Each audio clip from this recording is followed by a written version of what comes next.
오늘 우리에게 주신 하나님의 말씀은 디모데후서 1장 9절에서 14절 말씀입니다.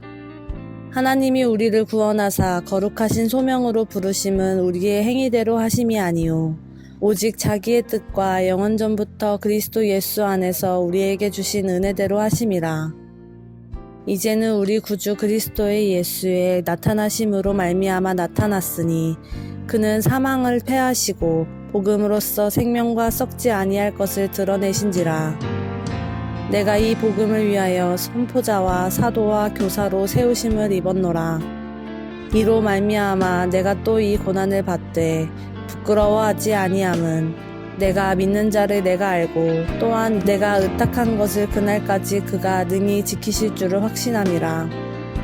너는 그리스도 예수 안에 있는 믿음과 사랑으로서 내게 들은 바 바른 말을 본받아 지키고 우리 안에 거하시는 성령으로 말미암아 내게 부탁한 아름다운 것을 지키라. 오늘 이 말씀에 많은 은혜 받으시기 바랍니다.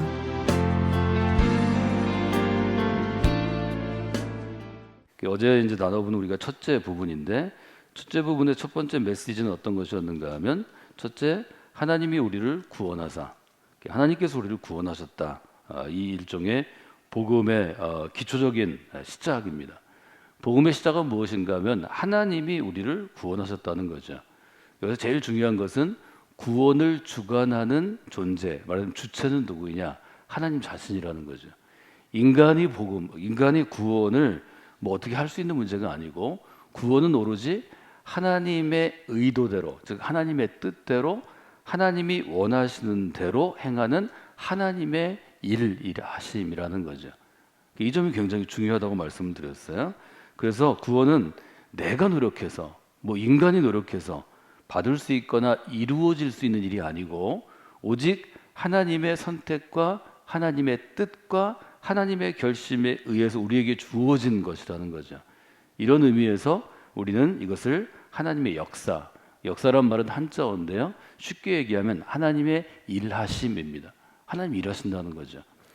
두 번째로는 거룩하신 소명으로 부르심은, 그래서 하나님이 구원하기로 결정하시고 뭘 하셨냐면 사람을 부르셨다는 거죠. 우리를 불렀다. 우리가 영어로는 calling이라고 부르고 한자어로 소명이라고 우리가 쓰는 전문 용어가 됐는데요. 그래서 우리가 소명이라는 찬양을 자주 부르죠. 그래서 하나님이 우리를 불러주셨다는 거죠. 마치 모세를 부르듯, 아브라함을 부르듯, 또 이사야를 부르듯, 또 바울을 부르듯 하나님이 우리를 불러주셨는데, 하나님이 우리를 부르셨다는 것은 뭘 얘기하냐면, 첫 번째, 이 부르심은, 하나님이 우리를 부르신 것, 나를 부르신 것은 하나님의 선택이라는 거죠. 내가 하나님을 선택한 게 아니고, 첫 번째, 하나님이 우리를 찾아오셨다는 거죠. 모세가 하나님을 찾아가지 않았습니다. 하나님이 광야에 있는 모세를 찾아가셨죠. 그래서 가시덤불 가운데 나타나시죠. 그래서 모세가 하나님을 부른 것이 아니라 하나님이 모세를 부르셨기 때문에 이 부르심의 첫째는 하나님의 선택이다. 두 번째는, 그래서 모든 부르심에는 하나님의 뜻이 있는 거다. 그래서 이것은 하나님의 뜻이다. 부르심은 첫째 하나님의 선택이고, 둘째 하나님의 뜻이다. 그 다음에 하나님은 부르신 다음에 어떻게 하냐면, 그 사람을 그냥 놓아두지 아니하시고 부르심에 합당한 삶으로 다듬어 가신다는 거죠. 그래서 나를 빚으사, 나는 흙이기 때문에 질그릇을 만드는 것처럼, 토기장이가 흙으로 진흙을 만드는 것처럼 나를 빚어주신다, 이렇게 표현하기도 했고, 또 에베소서는 우리는 하나님의 아주 그림 작품입니다. 하나님이 페인트를 가지고, 도료를 가지고, 붓을 가지고 큰 캔버스에 나의 인생을 그려가십니다. 하나님께서 아주 마스터피스 작가가 되십니다. 아주 분명하게 얘기할 수 있는 거죠. 그래서 부르심의 가장 큰 뜻은 하나님의 선택이고 하나님의 뜻이기 때문에, 부르심을 입은 우리의 삶 역시 하나님이 직접 다듬고 만들어 가십니다. 그런 의미에서 에베소에 따라서 우리는 하나님의 걸작품, 좋은 작품입니다, 이렇게 표현할 수 있다는 거죠. 그런데 이 만들어 가시는 일종의 작업대가 있는데, 어떤 작업대 위에서 하시냐면 그리스도 안에서 하신다는 거죠. 9절 D 부분, 영원전부터 그리스도 예수 안에서 우리에게 주신 은혜대로 행하심이라. 이것은 그리스도 예수 안에서 이루어진다는 거죠. 그래서 종교적으로 볼 때 우리가 갖고 있는 신앙을 그리스도교라고 부르는 것은 하나님의 구원의 일하심이, 즉 하나님의 구원 사역이 그리스도 안에서 이루어지기 때문이다 하는 거죠. 영원 전부터 그리스도 예수 안에서 우리에게 주신 은혜대로 하심이라. 그런데 이 그리스도 안에서 이루어지는데 이루어지는 방식이 어떤 방식이냐는 거죠. 하나님이 일하시는데 그리스도 안에서 일하시는데 어떤 방식이냐는 거죠. 그리스도 안에서 일한다는 것은 결국 in Christ, 그리스도 예수 안에서, in canon, 그리스도의 말씀 안에서, 성경 안에서, in church community, 주님께서 세우라고 말씀하신 공동체, 신앙 공동체, 우리가 교회라고 부르는 믿음의 공동체 안에서 이루어지기 때문에 하나님의 뜻은 그리스도 안에서, 성경의 말씀 안에서, 교회 안에서 이루어지는데, 이 이루어지는 규칙이 유대교는 토라라면, 율법대로라면 그리스도 안에서 이루어지는 하나님의 구원은 은혜대로라는 거죠. 우리에게 주신 은혜대로 하심이라. 종교가 짐이 되면 떠나는 것입니다. 종교는 사람을 얽매이기 때문입니다. 제가 자꾸 여러분들에게 종교라고 얘기 안 하고 복음의 사람, 우리의 믿음, 우리 신앙의 길이라고 얘기하는 것은 행위가 아니라 은혜를 따라 사는 삶이기 때문입니다. 이것은 감사한 삶입니다. 은혜를 따라 사는 사람은 매일매일 기쁨이 있는 삶입니다. 은혜를 기대할 수 있는 삶입니다. 오늘 하나님의 은혜를 구할 수 있는 그런 삶입니다. 여러분이 그런 진짜 믿음의 길을 걸어가시기를 원합니다.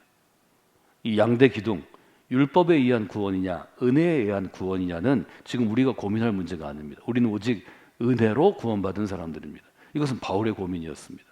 당대 유대교의 고민이었습니다. 제사장도 서기관도 바리새파 사람들도 율법으로 구원받기 위해 몸부림치다가 좌절한 사람들입니다. 바울은 그 좌절을 겪었기 때문에 그리스도의 십자가 은혜로 구원받았다는 것을 누구보다 잘 이해할 수 있었습니다. 자기가 이해했기 때문에 그 이해한 것을 당대의 사람들에게 전할 수 있었습니다. 바울은 이렇게 얘기하죠. 내가 이 복음을 위하여 하나님의 선포자가 되었고 하나님의 사도가 되었고 교사가 되었습니다. 그것이 오늘 저희들이 함께 읽은 11절의 핵심입니다. 바울이 아주 탁월한 점은 어떤 것인가 하면 이 복음을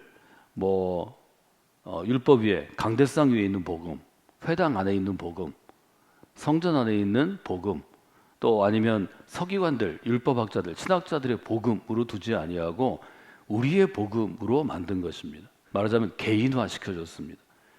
이것을 우리에게 돌려준 거죠. 그래서 바울이 아주 탁월한 점은 복음이 나와 어떤 관계가 있는지를 실제적으로 설명한다는 것입니다. 신앙에는 이 주관적인 체험이 아주 중요합니다. 그런데 주관적 체험만큼 중요한 것은 객관적인 검증입니다. 내가 하나님의 은혜라고 하나님의 은혜를 경험했다고 얘기하는데 이게 진짜 하나님의 은혜인가? 이건 검증을 해줘야 되잖아요.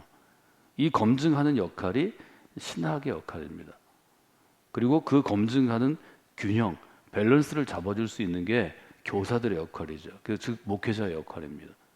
여러분들이 주관적인 체험과 객관적 검증 사이에서 균형을 잡으셔야 한다는 것을 잘 기억하셔야 됩니다. 주관적인 체험이 아주 강조되는 것이 한국교회의 특징인데요.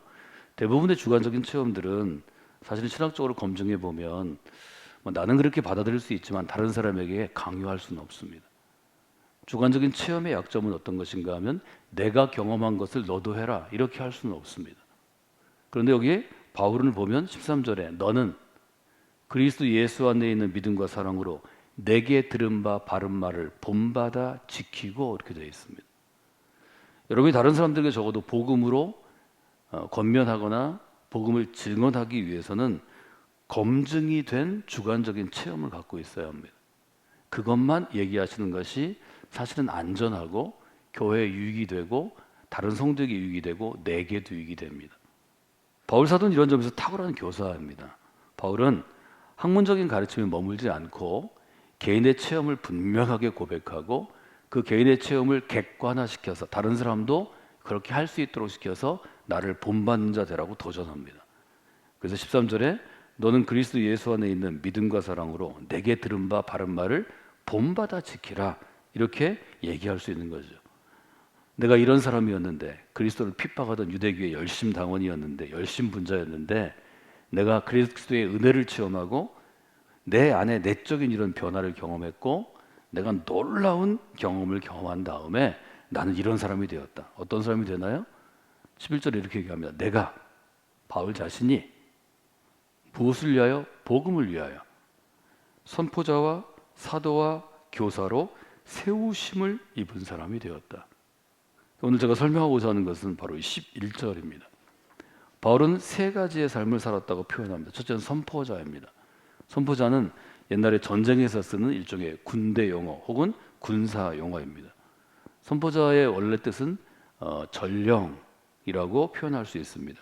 옛날에 전쟁을 할 때 예를 들어서 A라는 나라가 B라는 나라와 전쟁을 할 때 먼저 싸우지 않았다는 거죠. 그건 무식한 전쟁입니다. 누가복음에 보면 예수님이 왕이 전쟁을 할 때 숫자를 헤아리고 전력을 헤아려 보지 않겠냐. 우리가 3만 명, 저쪽은 30만 명. 뭐하러 싸워요? 싸울 필요가 없죠. 싸우면 지는데. 이때는 싸우지 않고 그 전령을 보냅니다. 예를 들면 30만 명에 있는 비나라의 왕의 권위를 가진 전령, 신뢰할 수 있는 장수를 보냅니다. 그 장수가 와서 B라는 나라 3만 명 나라한테 얘기합니다. 싸워봐야 당신들 죽습니다. 그런 것보다는 싸우지 말고 우리가 요구하는 조건 1번 이렇게 한다, 2번 이렇게 한다, 3번 이렇게 한다, 이렇게 하고 싸우지 않는 게 좋습니다. 전쟁에서 제일 좋은 승리는 싸우지 않고 이기는 것입니다. 그 일을 하는 것이 전령이라는 거죠. 그래서 이것은 먼저 가서 그 내용을, 왕이 전하고자 하는 내용을 선포하는 자입니다. 그래서 영어로 proclaim이라는 단어를 씁니다. 말하자면 바울은 어떤 사람이 됐냐면 로마의 도시들을 찾아다니면서 우리에게 새로운 왕이 오셨습니다. 그분은 군대로 우리를 복종시키고 이끄는 왕이 아닙니다. 그분은 은혜로 십자가 구원의 은총으로 우리의 왕이 되셨습니다.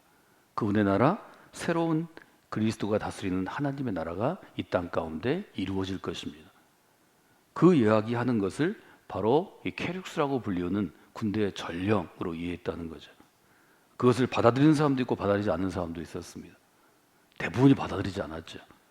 받아들이는 사람에게 바울은 사도로서 역할을 했습니다. 사도는 어떤 뜻인가요? 아포스톨로스, 보내심을 받은 사람입니다. 누가 보냈나요? 그리스도께서 보냈습니다. 그래서 바울은 나를 그리스도의 사도라고 얘기했습니다.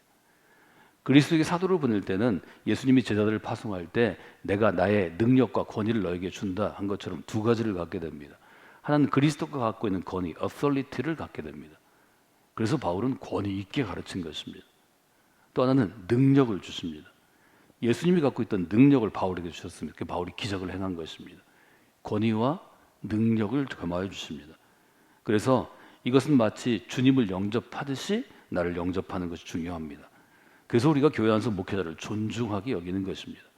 뭐 여러분의 아들이고 여러분의 딸이고 또 여러분의 동생이고 다 할 수 있지만 교회 안에서 목회자가 되어서 안수받은 목사님이 되면 저도 마찬가지고 여러분도 마찬가지고 그 사람 개인의 인격이나 그 사람의 능력이나 그 사람의 됨됨이 때문에 그를 존경하는 게 아니고 그리스도께서 그를 교회 안에 세우셨기 때문에 그리스도를 존중하는 것입니다. 여러분 잘 생각하셔야 합니다. 그래서 여러분들이 교회 안에서 신앙생활할 때 그리스도를 존중하는 만큼 목회자를 존중하려고 노력하는 이유가 거기에 있습니다. 개인에 대해서 존중하라는 게 아닙니다. 교회를 세우신 그리스도의 권위와 능력 앞에 무릎 꿇고 그를 존중하는 것입니다. 그것이 여러분의 건덕, 여러분의 수양, 여러분의 다듬는데, 여러분의 믿음을 다듬는데 큰 도움이 됩니다. 여러분이 그런 믿음 있는 사람이 되기를 원합니다. 사도가 돼서 그 그리스도의 권위와 능력 앞에 무릎 꿇는 이에게 바울은 교사로 작용했습니다. 이 교사는 어떤 것인가요? 디다스칼로스라는 헬라어 단어인데요. 교사는 듣는 사람에게 그들의 상황에 맞도록 진리를 설명하는 사람입니다. 문화가 있습니다. 그들이 갖고 있는 헬레니즘, 헬라라고 하는 문화권에서 헬레니즘의 언어로 바울은 가르치기 시작했습니다. 하나님이 바울을 선택한 이유가 거기에 있습니다. 하나님이 베드로를 선택할 수 있죠. 그러나 이방인의 사도로 바울을 선택한 것은 베드로는 헬레니즘을 잘 모르는 사람이고 바울은 헬라 철학과 헬라 문화에 능통한 사람이었습니다. 그렇기 때문에 바울은 헬라 문화에 익숙하고 헬라 말을 쓰는 사람들에게도 그리스도의 십자가 구원의 은총과 복음과 은혜를 잘 설명할 수 있었습니다. 그래서 바울은 자기의 인생을 복음을 위하여서 세우심을 받아 선포자로, 사도로, 교사로 세우심을 받았다 이렇게 표현하는 것입니다. 선포자로, 사도로, 교사로 세우심을 받은 것은 바울의 이야기입니다. 여러분은 여러분의 이야기를 써야 합니다. 나는 복음을 위하여 교회 안에서 좀 어렵고 힘든 사람에게 실질적인 도움을 주는 사람으로 선택을 받았습니다. 난 돌보는 자로 선택을 받았습니다. 나는 교회 안에서 목회를 위해서 최선을 다하는 우리 목사님을 섬기는 자로 선택을 받았습니다. 나는 교회 안에서 특별히 홀로 된 가정들을 돕는 자로 선택을 받았습니다. 여러분이 이것은 교회 안에 할 일을 찾아보시면 할 일은 많이 있습니다.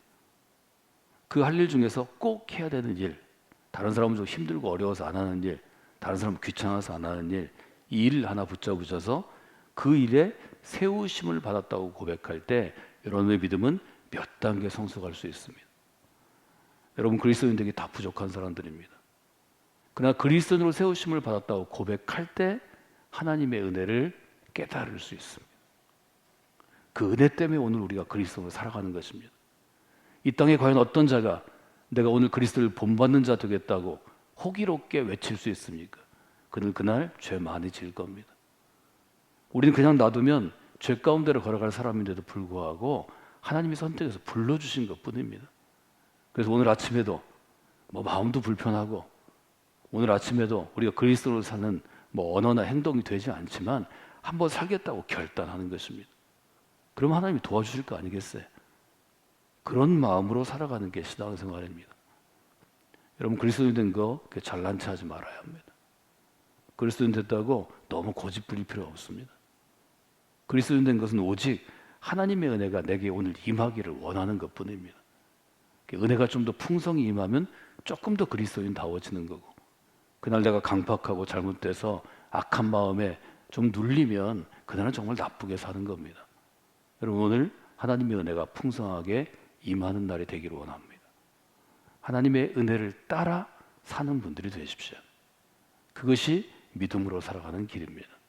오늘 하루 여러분이 세우심을 입어서 복음을 위하여 한 가지 선한 일이라도 더 하고 복음을 위해서 한 사람이라도 더 살만한 기회를 주고 또 격려하고 위로해서 내가 오늘 좀 힘을 내 살아야 되겠다, 이런 마음을 먹는 사람들이 여러분 주변에 한 명이라도 더 있기를 원합니다.